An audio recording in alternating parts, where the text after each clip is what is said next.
Okay, I'm live because this is going to be a kind of a extra long video here.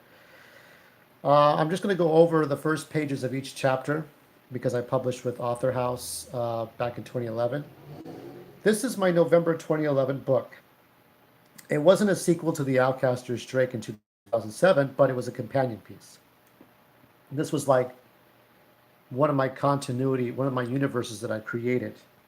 You might have been familiar with the arms joining, locked together in a circle. And I have this in hardcover and paperback. And of course, here, as I'll show you, this is a letter I got where it's in book stub form. And you can kind of see, it's hard to see up close, but this is a book stub, which is like a digital card and tells you that it's like when you use this card, it's like you download a whole book.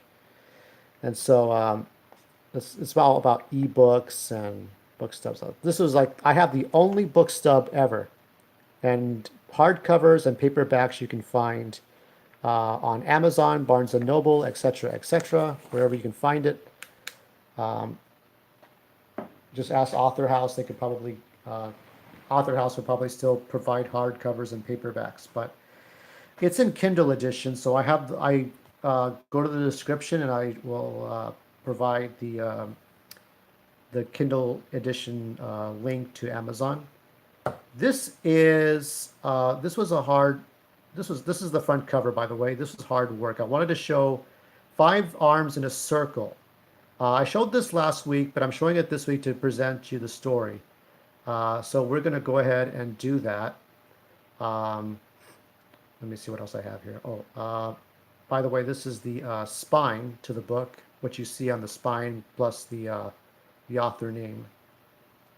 So let's go ahead and go into the book. I'm only going to show you like a little bit, okay? Because I don't want to like get in trouble with Amazon, with either Amazon or Author House, because this book is officially published. So this is the title page, my insignia and logo and stuff like that. This is a Society of Short Stories. I'm going to probably have to zoom in here. This is a work of fiction. Why is there a fly in the goddamn way? Busy. Dedications. I dedicated it. Um, Sorry. I'm trying in the galaxies that exist to get this right. Okay, so it's dedicated to every child. So I was very democratic when I did this. I wanted to have I was a bit more naive back then. Wanted to be fair to everyone. Everyone's equal and all that nonsense. But these are, I have an introduction where I wanted to introduce these stories. The problem with this book was that um, it it it was 700 pages long, okay? And the fact that it was 700 pages long was a testament to my poor approach and presentation. This was something that, I just wasn't thinking long about. I didn't think about the repercussions or the consequences. So I said, if I make it 700 pages long, even if the cover of the book says short stories, when someone sees a big old book that's like 2 inches thick, they're going to think, oh, it's a big old book that's like too long to read. I ain't going to read this. And when I was like dealing with Latinos, because I'm Latino, right? People go like this. Okay, let's say you're reading the first sentence here. What you hold in your hand is a series of short stories that took me years to put together. I wanted to make this book accessible to every reader. Like the way my classmates read in school was difficult, was painful. So how could I convince people to read? So that I was trying to do it like short stories in a 700-page book, but like how can I convince people to read? They don't want to read. I mean, you got chicks reading Twilight and 50 Shades because they look at me, I'm an intellectual chick, but I never see them finish those goddamn books, okay? They never do. So this was me learning how to be a great author, a great writer. Okay. How to read this book. Now, not only does this apply to this book, but it applies to every story after this one. including Grim Planet, Gray Patriarchy, and Green Pueblo. For Grim Planet, especially because if you're seeing those stories now, you have it reads very, very fast, so you have to read it carefully. There's a moment of pause, there's action. If the character wants to speak, character says hello, character two says hello, character says how are you. Character number two can look at their watch or check their phone and say fine and you. And it reads like a script, not like a TV script, but that's exactly kind of how I approach this. Person A talks, person B talks. It's been done before, not in great numbers, but it's been done before. And that's the way I approached Grim Planet, Clark Kent and the Secret Justice, one of my fan fictions, and Spider-Man and the Champions of the Future, another fan project. I might present those later, but before I do that, I want to get these years over with. I want to conclude 23 years of story and then get to some of the fan fiction. So these are my table of contents. I can show you all of that without, violating my contract with Author House. So you got Rainbow Harmony, you got McGoth Crew. Each movement, as I categorize each section of the book, is like each group, each character group, and what happens in each group. So the first two movements actually take place in the UK, in England, and parts of London. Then you have, oopsie. You can't see that. I can see it, but you can't. The Misfits, the third movement, takes place in East LA, near downtown. Circus Freaks takes place in Southern California, parts of Southern California. The Outcasters, East LA, Boyle Heights. The Mexican Avengers, Southern California, East LA. Glass Library, parts of America.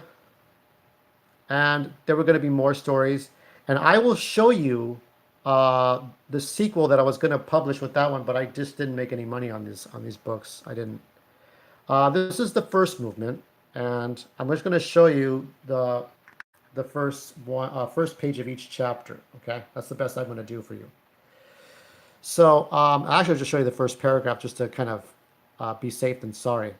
This one deals with Roth McGoth as he was a child. He was born with skin blemishes and like blotchy skin, brown and chocolate. Like he looked like a black and white face. So he just had like a very ugly face that he hid, This introduced, more importantly, Damon Notorium and his wife Ember Studek. Let's see what we got here. To form a deity, this is dealing with Rainbow Harmony and the other members, Iggy the Monkey, Tarrant Plume, and Yasser Galliope, I think, who was on drums. I'm not sure, but I'm not sure who was doing what. He's on keyboard. So Tarrant's on keyboard, Yasser's on drums. Iggy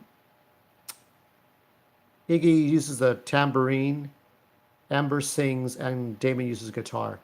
But this group was all about dealing with, the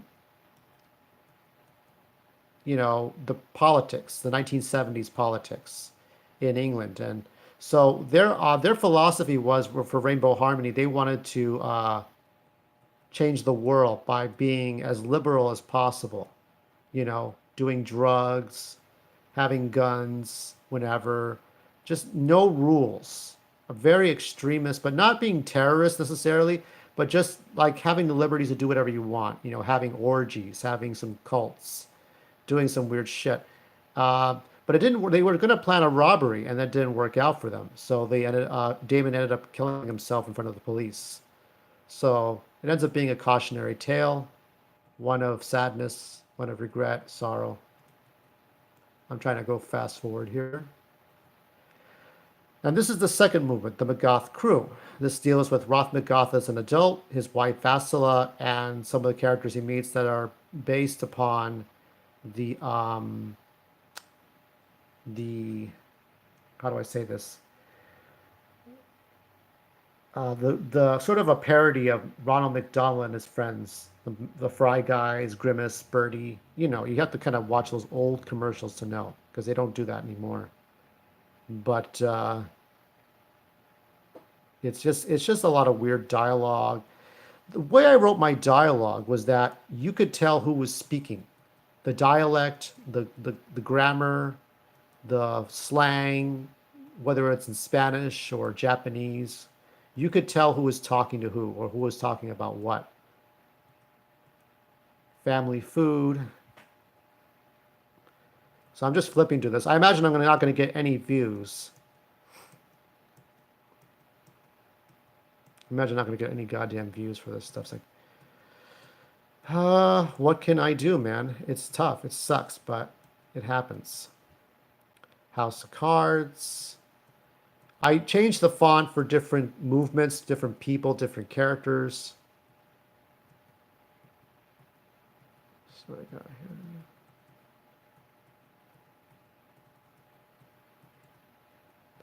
Sometimes I'll use, let's see what I use here. Roth in the distant future is crippled, and he can only communicate by Morse code. So I used Morse code in here. It's kind of strange how I do it. This one is about the Misfits, so it takes place in East LA. So you have like different font for different sensitivity for different characters.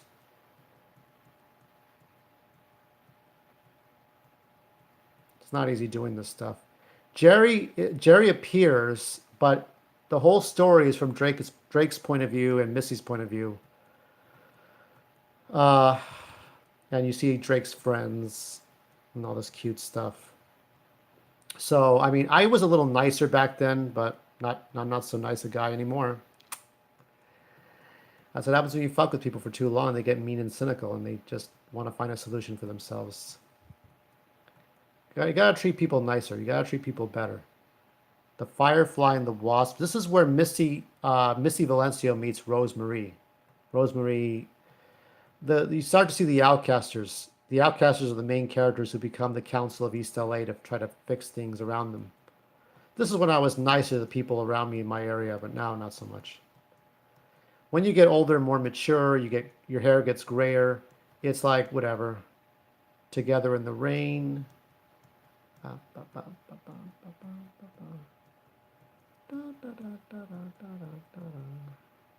This is the Outcasters gallery. Now, I don't worry about not showing you everything about this because I've shown you the original art in color. This is all in black and white with captions telling you who's and where in the back row and the front row. So stuff like that I can show you. Like it's just when you saw the full color ones, those were beautifully done. But I felt like even might be boring. This is Sparks. You can barely see it because it's in white, but that's the title page. This deals with the Circus Freaks, the original characters from 1997. We got a fucking helicopter over my head. It's ridiculous. Hopefully not chasing somebody down my street. Oh, what is this one? Oh, this is where Eric is cheating with his brother in school, cheating on a test. He kills his autistic brother for profit, for money. Yeah, this Eric is a bastard. He kills his family members. He kills people just to gain power and fame and notoriety. Dishonest. You know, this is a villain's story. The Circus Freaks, even the Circus Freaks for the Great Places trilogy, the Grim Planet, Gray, and Green Pueblo, they've always been about profit, but they could also be about technology and what guides the living beings in the world. Transitions. This one's Ashley's story.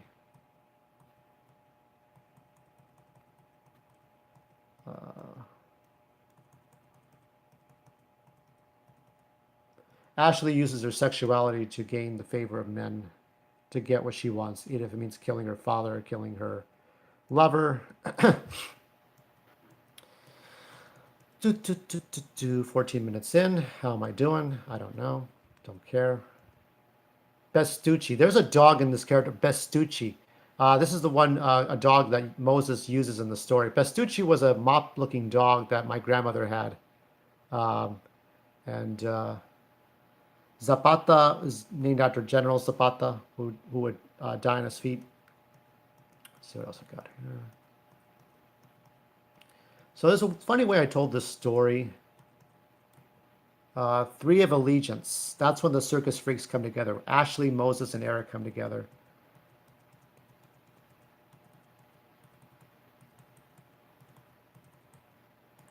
I don't know. Maybe the rules are different for me when I self-publish, but I just don't want. I don't want to be too disrespectful, because I know Author House has to work hard. They have to publish their work, and they have to do their thing, and I don't want to be like. I don't want to like.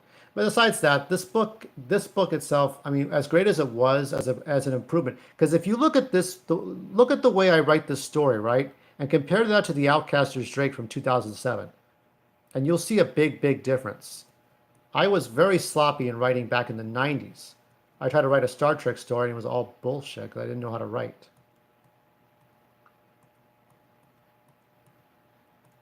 Failed experiments. So we go from the past to the future. We're looking at three eras of time. We're looking at the pre-devastation, the pre-apocalypse, the post-apocalypse, and the future. And we're looking at it from the different characters' points of view. I'm still doing that, but what I decided to do was to make a great trilogy and then have little stories revolve around that, which I'm going to be working on an outline tonight. Okay, now this is the fifth movement. This is page 235, in case you want to know, in case you ever decide to get the book, the Outcasters. So each one focuses on the different types of characters.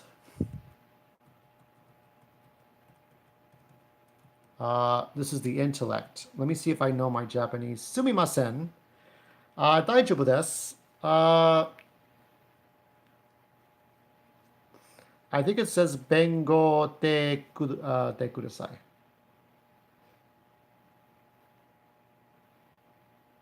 I'm not sure. Oh, I'm not sure if that's right. I don't think it's Bengo. What was it? It's a study. I even forgot what it was to study. I'm trying to figure it out. My Japanese is like I can read the hiragana within seconds. Sumimasen, the picture says, and Mai says daijoubu desu. But I think she's saying to study or please study carefully, but I don't remember anymore. This is how stupid I am right now. I don't remember what I'm saying. Gomen nasai. Watashi wa ban gohan o tabemashita. Demo arigatou gozaimasu. Izu o tabemasen ka? Peace. I don't know. So now I have to kind of think about all that stuff. This is Rai's origin, because Rai's Japanese. This symbol here is Rai's symbol. Right there. So that's Rai's symbol. Learning Japanese, it's hard. It's hard to get the Japanese right. It's very close to the original comic strips I made in 2004, 2005, somewhere like that. Something like that. And the Fool, this deals with Gino Juarez. We have Spanish in here and we have all kinds of languages. That's why I had Spanish. I have Japanese. I have some Thai. You'll see right now.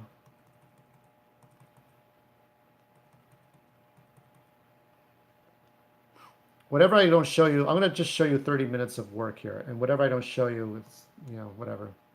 Don't ask me to read the Thai right now, but there's some Thai. Buenos cumpleaños, mija. So, mom and dad are saying happy birthday in Thai. And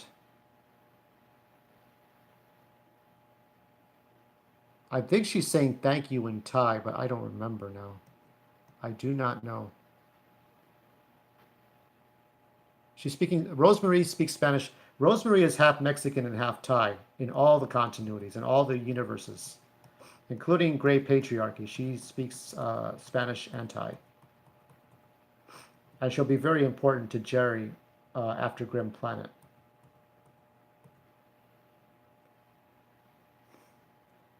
JD says hello. Uh, Rosemary also says moshi moshi, which is Japanese for saying hello on the telephone. I'm very multicultural in mentality here because I didn't just want to think East LA or KRLA or anything like that. I wanted to kind of have more. The Golem. This is Jorge's story, Boyle Heights, East LA. It's trying to kind of go with what I know. So, oh, here's some more. Like the ball goes over Jesus's head and out. So there's the ball. That's how I tell a story as well. And going and landing on Jorge's head. That's how I tell a story. I just kind of do these kind of weird things. You'll know when you see a book and you see the inside. If you see looking like this, you know who wrote it. Somebody try to imitate me, but you'll know it's me because I tell those kinds of stories. Here's another example. Jorge walks very slowly in a lap around and around and around the field, the entire field, but he would rather much go to sleep. So he's going in a lap because his dad wants him to exercise and shit. Yeah, we got all kinds of stuff here. Oh, what is that? Oh yeah, here's his gigante. I made a T-shirt out of words. Here's another example. It's another example of the way I write. This is important. This is the East LA Council. This one I think goes on for 64 pages. So Drake and Rye meet, and then they meet Gino, then they meet Rosemary and Jorge, and they form the East LA Council. They replace the old council. Oh, this is where Gino runs from an angry boyfriend because he's messing around with his girlfriend. So, oops. Gino's like, I swear, she wanted it. It was consensual agreement. Hector, papi, leave him alone. So Gino gets into some trouble. Gino's the comic relief. I put Drake and Rye are playing chess, so there's a chessboard. What is that? Oh, fleas and wasps and mosquitoes, and I try to use bugs in the book. This is hard stuff, man. I put some music in there, musical notes. Soap bar hits a giant head.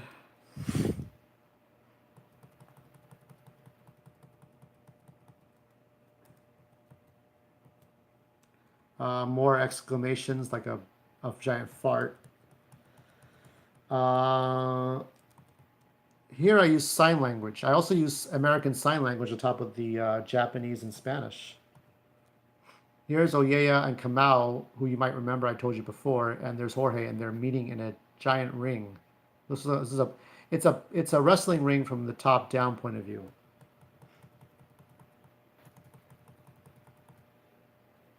Let me see. There's Zetralok being mentioned. Rai mentions his name. When we get to more Grim Planet, you're going to have to pay attention to that. Okay. How you think that story ends is not how it began. Aliens. Okay. Oh, yeah. Drake opens... what does he find? Yasser Galliope goes to Drake's school when Drake still had Missy, and he gives him a book, a novel, or actually a journal. And Drake reads the journal, and the journal is from Damon Notorium about the future. So Damon is sort of indirectly teaching Drake about the future, about politics and what to do. So I wanted to connect things. Alien Pawns. We got the Mexican Avengers. That deals with Alfredo Gomez, his cousin. Let me see something. Oh yeah, I made a little like sort of a marquee where it looks like a fighting for boxing. One after the other, Alfredo dies. He's murdered, and then Francisco, his cousin, takes over. But Francisco, try to think of Alfredo Angulo Lopez, who's a real boxer. He's called El Perro. That's who this character is based on. And try to think of that, and then think of Francisco as the comic relief, as the comic book nerd you'd see at San Diego Comic Con. This is Valiant, the talking cat, the checkerboard cat who can speak. This is like a little map to show you where the cat goes. Sidewalk to the bus. I gave the last copy of my book to some female who didn't appreciate me very much. That was a couple of years ago. I never got the book back, but she gave me a Hellblazer book. It's all right. And this, I'll show you here, I forged a cat out of words. So you can see a kitty cat shape in these words.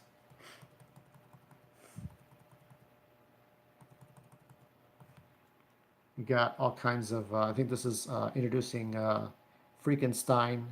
Freakenstein is having a conversation. Hold on. Yeah, that's Freakenstein. There's more characters. Freakenstein writes a letter to Valiant in like old type. Let's get down here. Yeah, kind of stuff. Oh, this is where Valiant searches for the fourth Avenger, the fourth Mexican Avenger, who would be Gina Convencione, who's Italian. Goes up the long freeway and descends to the background. So it goes from here all the way back. It's weird to read it. I do that kind of nonsense. And here is the Luxor from Las Vegas. That's what this shape is. A huge black pyramid. And this one, hold on. They call herself the Italia Avenger. This Francisco Villanueva. That's Alfredo's cousin, who's like a comic book nerd. And he lives in his own fantasies, his comic book fantasies. There's a punching bag spilled out. That was Alfredo's good bag. Alfredo and Francisco don't get along in the story. There's a shopping cart gaining speed, and, you know, this is the way I tell these stories. He's like, Francisco. Oh, shoots, I just pissed my pants. There's humor. But I keep some of that humor when I write my future stories. This is Francisco trying to read a story. Eggs Benedict Arnold. My name is Francisco. My paper's about history, man. Benedict Arnold. Mr. Arnold lived in colonial times, and he did a great many things, and he decided to betray his country, and he decided to hurt George Washington's feelings, and he made a declaration of his independence. And I think this was when he was in middle school, trying to write a paper. You know, so he can't write it very well. It's like a run-on sentence. Got about 3 minutes here. I'm going to try to show you as much as possible. This is the cat swishing, the swish swish. That's Valiant. What else we got here? Pablo Montenegro is based on Pablo Picasso, fighting for the border, fighting for border immigration rights, fighting for his people. But he's like an old man. When I say Pablo Picasso, I mean the last 5 years of his life, an old man, that bald head. That guy. We're introduced here to Roman Diaz. Roman and Pablo die fighting each other on the border on Texas to Mexico. And there's Gina Convencione, based on Gina Carano, the famous former ex-Seed Elite fighter, MMA.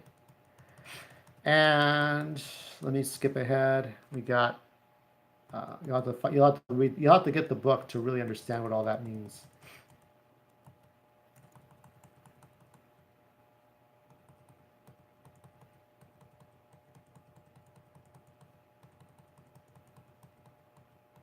And everything goes to a post-apocalypse. I don't know. Let me see this. I'll have to look at this later. Vengabot. Vengabot is based on BattleBots, giant robots fighting robots. It's like a weird, funny, clunky robot. That's what it sort of looks like. Like has a carrot for a nose and a mustache. Carrot for a nose and a mustache. It's a funny looking, you know.